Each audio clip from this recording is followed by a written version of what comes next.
quiero hacer algunas menciones sin volver a leer los pasajes, porque sobre lo que venimos diciendo vamos a continuar avanzando un poco hoy. Estamos entonces, segundo de Crónicas, 14, 15, hoy vamos a detenernos más en el final del capítulo 16, y nos vamos a adentrar en el capítulo siguiente, en el 17. Así que bueno, si tienen todos sus Biblias abiertas ahí, antes de mencionar ningún versículo, voy a decir algunas cosas que hemos estado mencionando en estos estudios que hemos hecho anteriormente. Venimos hablando del rey Asa.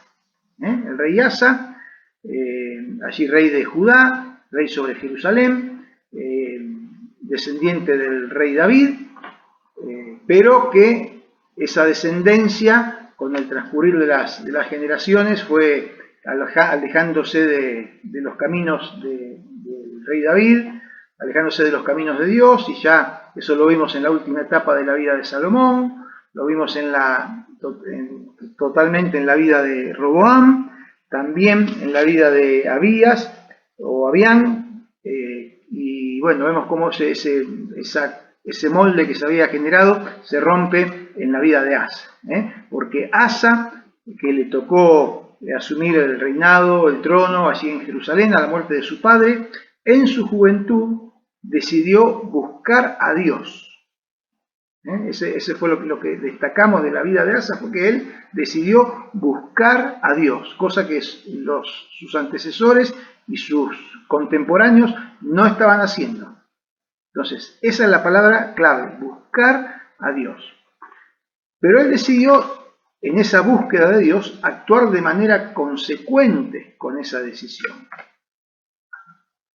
Uno dice, bueno, voy a buscar a Dios, pero uno tiene que adoptar y asumir que no se puede buscar a Dios de cualquier manera y de la manera que a uno se le dé la gana, sino que la palabra de Dios nos enseña. El Señor nos mira, ve nuestro deseo de buscarlo y nos va a ir encaminando, pero en la medida que vamos teniendo comprensión, tenemos que ir haciéndolo de acuerdo a lo que Él nos dice. Y por eso en la vida de Asa encontramos ejemplos de esto.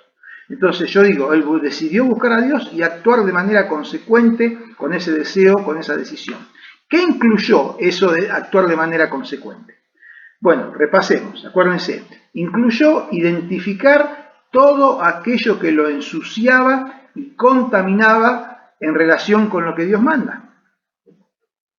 ¿Se acuerdan que fue? Dice que limpió, que demolió, que sacó, que juntó y que tiró.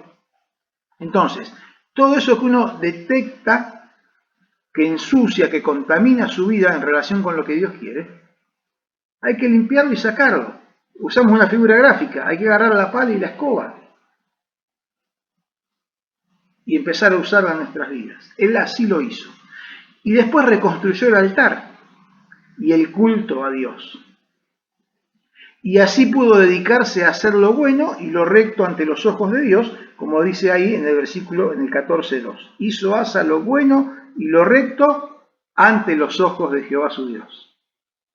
Porque los ojos de Dios nos miran, los ojos de Dios nos contemplan.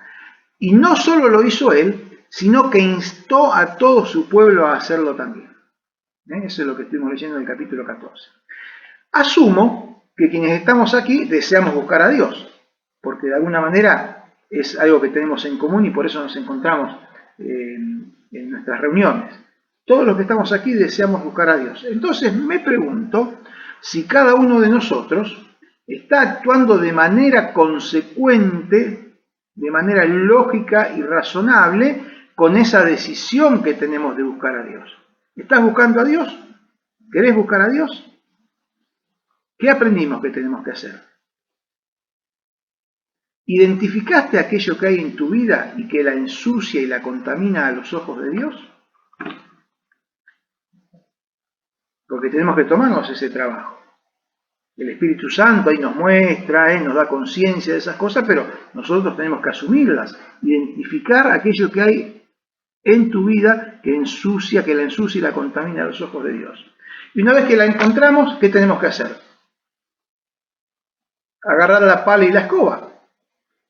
Bueno, agarraste la pala y la escoba para ir y juntar por los rincones, por todos los lugares, esa basura y tirarla, sacarlas de tu vida.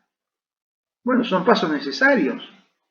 Porque leíamos antes en el Salmo que los ojos de Jehová están sobre los que le temen, sobre los que obedecen su palabra, sobre los que intentan agradarle.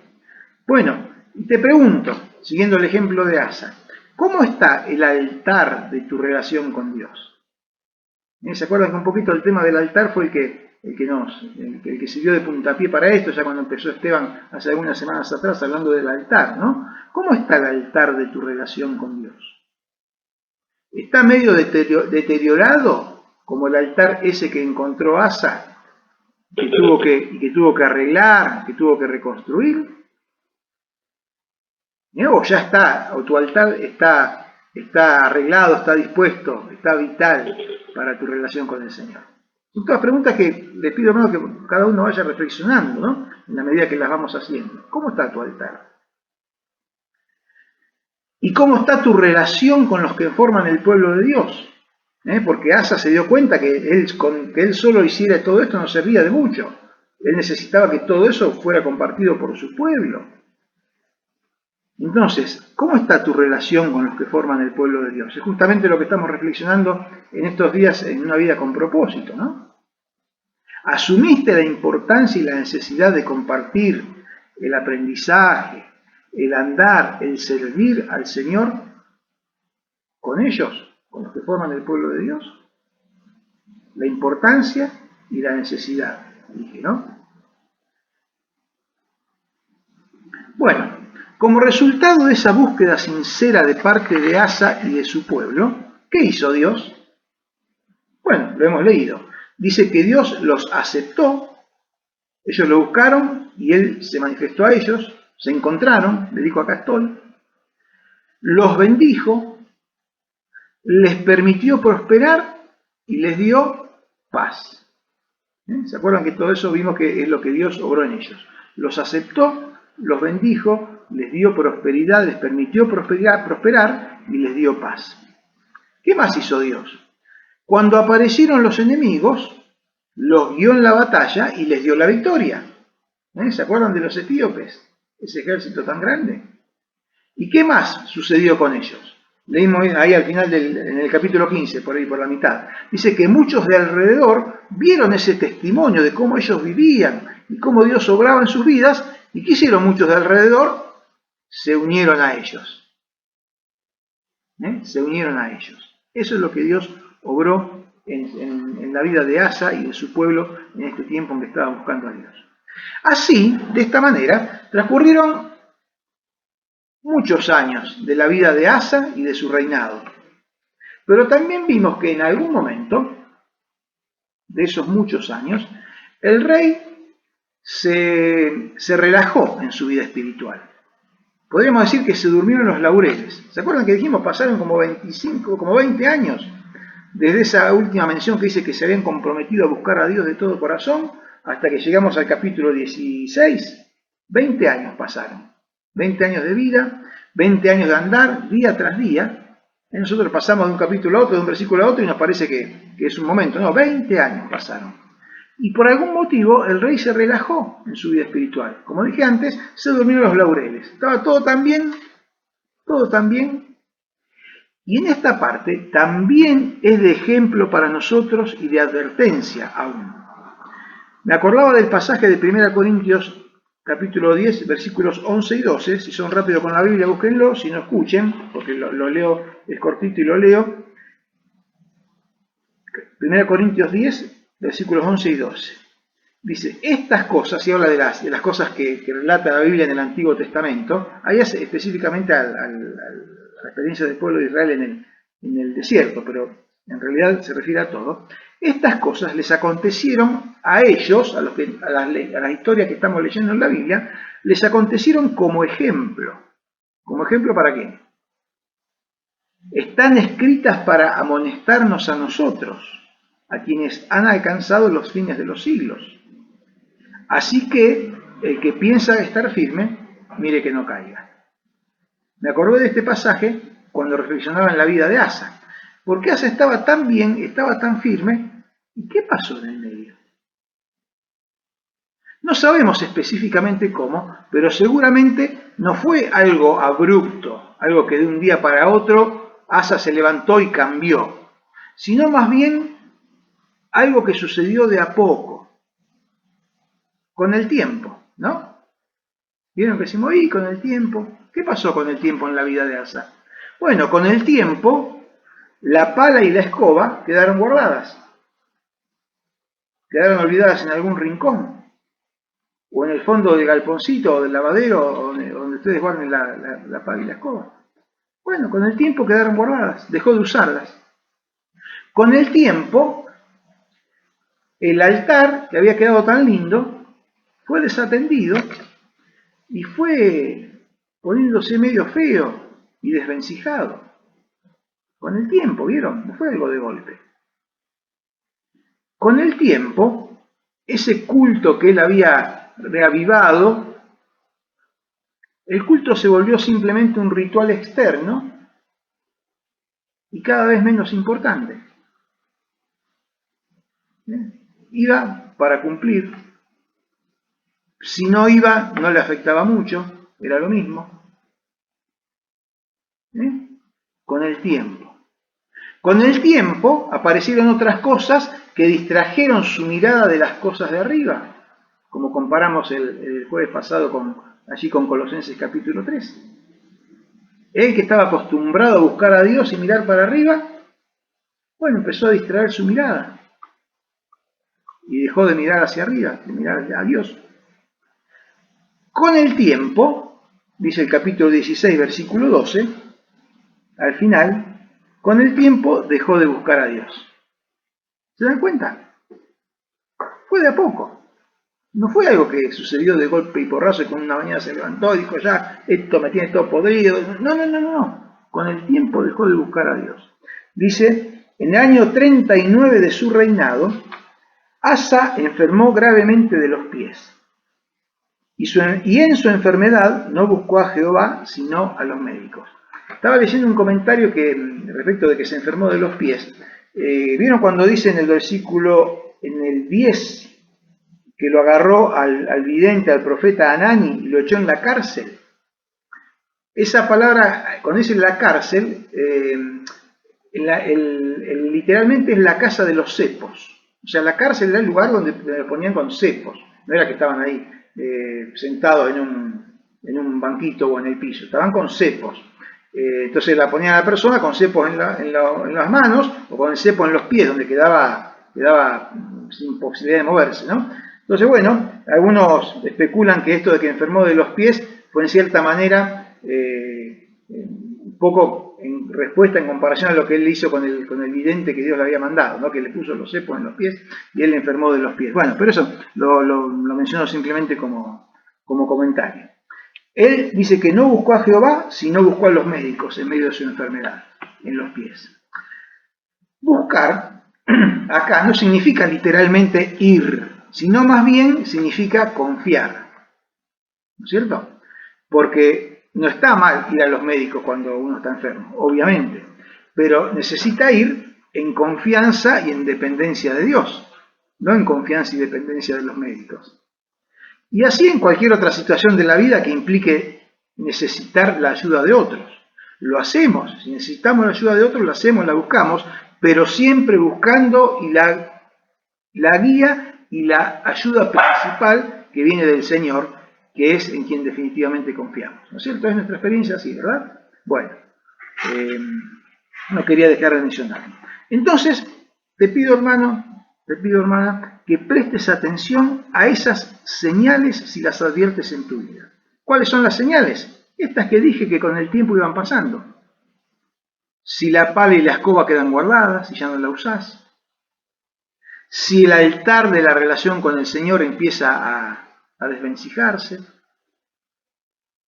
Si el culto ya no es una experiencia espiritual que te reanima y te reaviva en tu relación con el Señor, sino que se vuelve simplemente en un ritual y cada vez menos importante. Si aparecen cosas que distraen tu mirada de las cosas del Señor y empezás a mirar abajo en vez de mirar arriba, bueno, si esas señales aparecen en tu vida, prestale atención porque probablemente son indicios de un relajamiento espiritual que suele terminar mal si no es corregido a tiempo.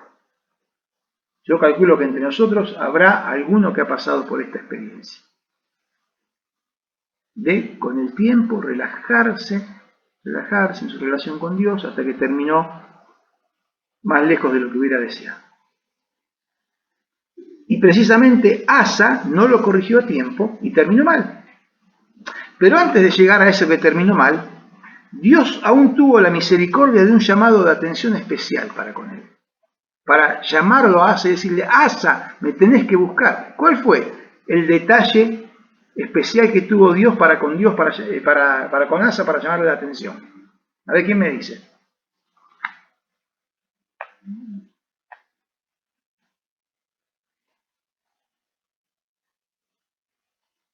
¿Cuál fue el detalle de manifestación de la gracia de Dios para con Asa por el cual Dios quería llamar su atención para que vuelva a él? ¿Qué les parece?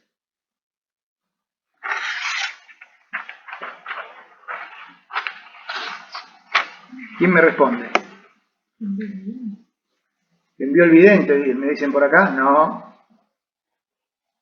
Sí, también, pero no fue el principal, no fue el más fuerte.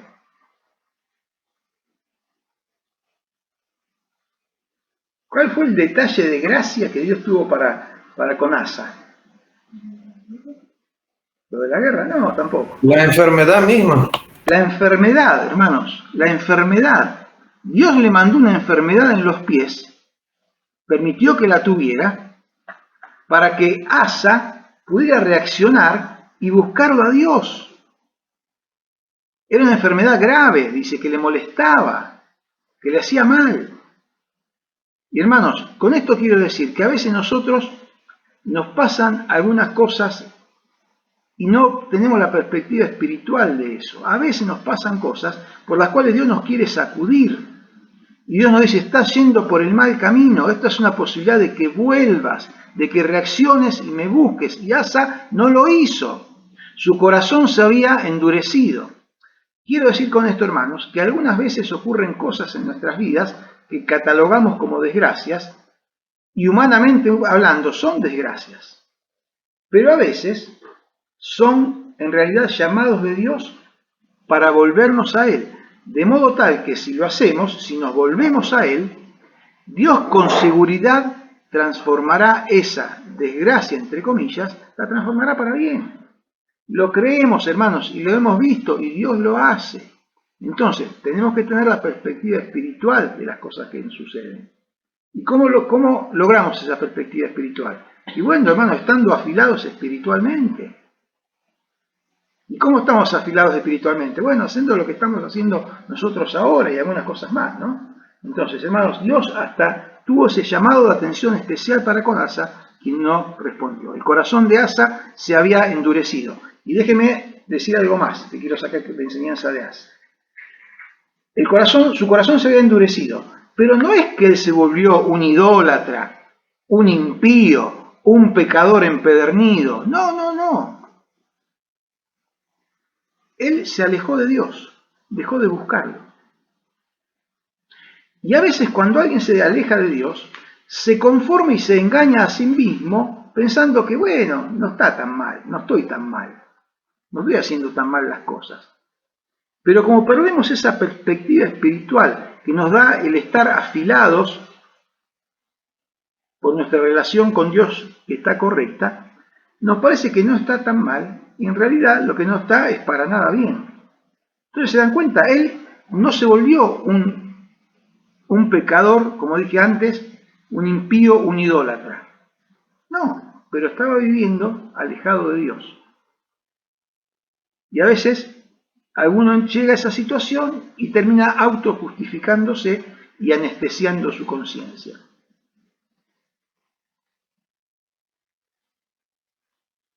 Y ahí tiene que venir el Señor y sacudirnos para que esa anestesia deje de tener efecto y nosotros podamos reaccionar.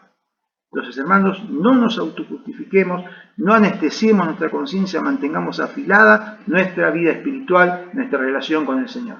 ¿Cómo terminó Asa su vida? Como dijimos, no fue que renegó de su fe, pero sí acabó alejado de Dios, rodeado de compañías de dudosa conveniencia, tomando malas decisiones, susceptible, enojoso, equivocado, sin la paz que había sabido disfrutar. Se enojó Asa contra el vidente, dice el 10, lo echó en la cárcel porque se encolerizó grandemente a causa de esto y oprimió en aquel tiempo a algunos del pueblo, etcétera, etcétera, etcétera. Así terminó su vida Asa porque no reaccionó y no busquemos a Dios. Por eso, hermanos, resuenan en nuestros oídos las palabras del Señor, allí en el versículo 9, cuando le dijo a Asa a través del vidente, locamente has hecho. Locamente has hecho, porque los ojos de Jehová contemplan toda la tierra para mostrar su poder a favor de los que tienen un corazón perfecto para con él. Si has descuidado tu relación con el Señor, si has dejado de buscarlo, locamente has hecho. Volvamos al Señor, porque los ojos de Dios contemplan toda la tierra. Le alcanza y le sobran los ojos a Dios para contemplar la tierra y vernos a cada uno de nosotros, para mostrar su poder a favor de los que tienen un corazón perfecto para con él. Quisiera introducirme un poquito en el capítulo 17, el capítulo que sigue. Al rey Asa muere, a eso llegamos recién, y lo sucede en su trono, en el trono su hijo Josafat. Recordamos, algo lo mencioné antes, pero lo vuelvo a decir ahora porque tengo un conocimiento no de lo principal, pero que nos ayuda a entender las situaciones. Recordamos que tal la promesa de Dios en el reino del sur, el reino de Judá, recordamos, el reino de Israel al norte, el reino de Judá al sur, en el reino del sur siempre se mantuvo la línea sucesoria de reyes de la descendencia de David. Siempre. Dios le había dicho a David, siempre habrá alguien descendiente tuyo que ocupe el trono de Israel. Sabemos que esa promesa, en definitiva y a la larga, apuntaba a Jesucristo, quien es el rey verdadero y descendiente de David, ¿no? Pero en todo el tiempo, en los 100 y pico de años, 200 años que se mantuvo, un poco más, más, 300 y pico que se mantuvo el reino de Judá vigente, siempre hubo un descendiente de David en el trono. ¿Hasta cuándo? Hasta el tiempo en que fueron conquistados por los babilonios bajo el reinado de Nabucodonosor. Ahí fue cuando desapareció el reino de Judá, fueron todos cautivos a Babilonia, los 70 años, y historia que ya hace no mucho estuvimos recorriendo en la palabra del Señor. Bueno, Josafat era el hijo de Asa y fue quien heredó el trono. Josafat vivía en el palacio con su padre y seguramente se dio cuenta de los cambios que Asa fue teniendo, de las malas decisiones que fue tomando y del resultado de esas malas decisiones de dejar de buscar a Dios. Y tomó nota. Tal es así que tomó nota que nos dice en el capítulo 17, versículos 3 y 4, dice que Jehová estuvo con Josafat, el hijo, porque anduvo en los primeros caminos de David su padre, y no buscó a los Baales, es decir, a los ídolos, a los dioses falsos, sino que buscó al Dios de su padre y anduvo en sus mandamientos y no según las obras de Israel, que era el reino vecino y que andaban en cualquiera. Entonces, acá encontramos nuevamente a Josafat, que vivió toda la experiencia de su padre, especialmente los últimos años, y vio las malas consecuencias, los malos resultados de haber dejado de buscar a Dios. ¿Y qué hizo él cuando fue su momento? Volvió a buscar al Señor. Y es lo que Dios espera para bendecirnos, hermanos. Lo vimos en la vida de Asa. Lo vemos en nuestras vidas. Y nos lo ratifica la vida de Josafat. Fíjense el versículo 5. Dice, Jehová, por tanto, confirmó el reino en su mano, y todo Judá dio a Josafat presentes, y tuvo riquezas y gloria en abundancia. Es decir, Dios bendijo la vida de Josafat en su actitud sincera de buscarlo. Y ahora viene algo que quizás nos pueda parecer medio raro o llamar la atención, que se lo menciono antes de leerlo. Quizás nos parezca extraño, pero seguían existiendo aún entre ellos o habían aparecido con el tiempo nuevamente. ¿Qué había aparecido? Las imágenes de la diosa Acera y los lugares altos donde se rendía culto a los ídolos. Fíjense el versículo 6, 17:6. Y se animó su corazón en los caminos de Jehová, porque Dios lo estaba bendiciendo. ¿Y qué hizo? Quitó los lugares altos y las imágenes de Acera de en medio de Judá. Raro, ¿no? Porque vimos cuántas veces habíamos leído que sacaban, que quitaron, que limpiaron, que destruyeron los ídolos, hasta el de la abuela de Asa, que lo tenía guardado en el ropero para que no se lo encuentren, todo eso habían hecho. Y acá nuevamente vuelven a aparecer las imágenes de la diosa Acera y los lugares altos donde se rendía culto a los ídolos. Entonces, ¿qué hizo Josafat? Volviendo a la figura que estamos usando, fue a buscar la pala y la escoba, que habían quedado guardadas por bastante tiempo, y retomó la tarea de buscar la basura, limpiar y tirarla. ¿Se dan cuenta? ¿Y a qué me lleva a reflexionar esto, hermano? Y se lo comparto para que lo pensemos nosotros y lo incorporemos a nuestra vida. La verdad es que la mugre siempre aparece. Por más que ustedes cierren ventanas, cierren puertas, siempre aparece la mugre. Sea por acción nuestra, que la generamos, sea por omisión, que también hace que aparezca, o a veces por simple contacto. A veces venimos caminando, se nos pega la mugre o la basura en los pies y la traemos a casa. A veces por simple contacto, con situaciones, con personas, pero siempre algo de basura se mete. En nuestras vidas estoy hablando, ¿no? Entonces, de esto sacamos otra enseñanza. Hermanos, la pala y la escoba no se archivan nunca. Siempre hay que tenerlas a mano. Se supone que no ya para sacar esa basura gruesa que teníamos. Pero hermanos, siempre algo de basura se cuela en nuestras vidas. Y ahí es donde tenemos que tener la pala y la escoba a mano para hacer la limpieza que Dios requiere. ¿Qué son la pala y la escoba? Y hermanos, son la oración de arrepentimiento, de confesión y de perdón al Señor, de pedido de perdón. El arrepentimiento, la confesión y el pedido de perdón al Señor. Esas son la pala y la escoba. Algo más para aprender, y con esto terminamos por hoy, de la vida de Josafat. Por lo menos en estos primeros años de su reinado, que es lo que estamos manejando ahora en estos versículos que estamos leyendo. Leo los versículos 7, 8 y 9 del capítulo 17. Capítulo 17, versículo 7 dice: al tercer año de su reinado, envió sus príncipes, bueno, a los nombres, Benaí, Abdías, Zacarías, Natanael y Micaías, para que enseñasen en las ciudades de Judá. Y con ellos a los levitas, Semaías, Netanías, Zebadías, Asael, Semiramot, Jonatán, Adonías, Tobías y Tobadonías. Y con ellos a los sacerdotes Elisama y Joram. En realidad los que enseñaban eran los sacerdotes, y los levitas le ayudaban, y bueno, los príncipes eran los que sustentaban toda la movida, ¿no? ¿Y qué dice el versículo 9? Dice que enseñaron en Judá. ¿Qué enseñaron? Teniendo consigo el libro de la ley de Jehová. A esto de paso, para los hermanos que el domingo a la mañana estaban sin la Biblia, que algunos están acá en la reunión hoy, que los reté, que les pedí el pasaje y uno me se quedaba mirándome en vez de estar buscando. Hermano, tenían consigo el libro de la ley de Jehová. Y recorrieron todas las ciudades de Judá enseñando al pueblo. Entonces hay algo más para aprender de Josafat en estos primeros años de su reinado, decía recién. Es muy importante, imprescindible,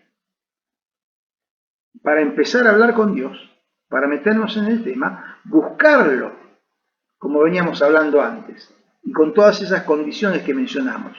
Es imprescindible y es la puerta de entrada. Buscar a Dios en todas las condiciones que Él nos dice, de limpieza, de poner nuestro altar en condiciones, de participar del culto a Él, de compartir con el pueblo del Señor. Todo eso es indispensable para meternos en el tema, pero no alcanza solamente con la correcta disposición y las buenas intenciones. Hermanos, es necesario aprender y obedecer, poner en práctica la palabra del Señor. La verdadera búsqueda de Dios conduce inexorablemente a la palabra. Por eso el Señor lo guió para que él se diera cuenta y encomendara a los príncipes para que fuera con los levitas y los sacerdotes y recorrieran todo el reino con el libro de la ley bajo el brazo, y a cada lugar que llegaban enseñaban, explicaban la palabra del Señor para que ellos la pongan por práctica. Hermanos, la verdadera búsqueda de Dios conduce inexorablemente a la palabra. Quiero decir algo que probablemente nos toque experimentar en estos días. Nosotros estamos haciendo el estudio de una vida con propósito, ¿no es cierto? Bueno, 3 veces por semana, preparamos el archivo ahí, el PDF, lo repaso, lo informo, se lo mando, ustedes lo reciben con el audio y seguramente muchos de ustedes lo comparten con otras personas, que algunos serán personas que no son creyentes, quizás algunos que sean creyentes alejados del camino del Señor, de la iglesia.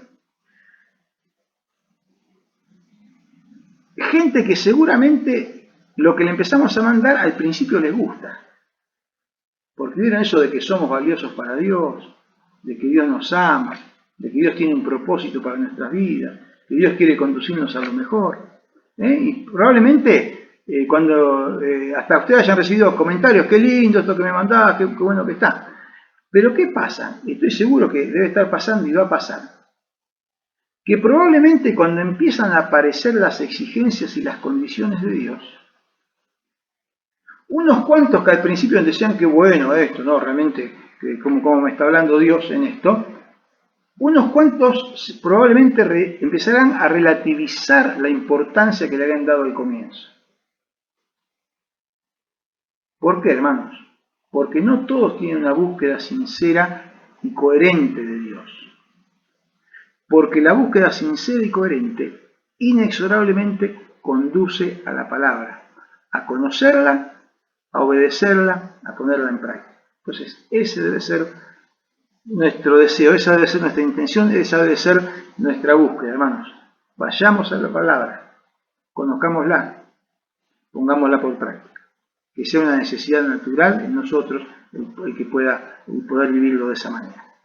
Bien, hermanos, Asa, Josafat, vaya si hay ejemplo para nosotros en sus vidas, ¿no? Como el Señor nos muestra cosas que debemos de tener presente, de tener en cuenta, de poner en práctica para poder realmente crecer en nuestra vida espiritual y andar en los caminos que Él ha dispuesto para nosotros. ¿Por qué? Porque sus ojos contemplan toda la tierra para mostrar su poder a favor de los que tienen corazón perfecto para con Él. Oramos. Señor y Padre nuestro que estás en los cielos, Padre amado, hemos estado todo este tiempo juntos en tu presencia, siempre estamos en tu presencia, pero ahora lo hemos hecho juntos como hijos tuyos, como tu pueblo, Señor, como familia de la fe. Y Padre, nos has permitido tener este tiempo de oración y de reflexión en tu palabra. Como siempre, Señor, nos hablas con claridad, nos desafías, nos muestras, nos corriges, nos enseñas, nos prometes, nos muestras todo aquello bueno que tienes para nosotros, Señor. Gracias por hacerlo una vez más. Y guíanos y ayúdanos, Señor, a conducirnos conforme a lo que nos has mostrado, a aplicarlo en nuestras vidas y de esa manera realmente hacer tu voluntad y ser bendecidos por ti, Señor, y poder ser de bendición para otros. Nos despedimos, Padre, rogando que nos sigas acompañando y poniendo en tus manos el día de mañana, así como este fin de semana en que como iglesia hemos de estar compartiendo nuestras reuniones el sábado y el domingo. Que toda la gloria sea para ti, Señor. En el nombre de Jesús. Amén.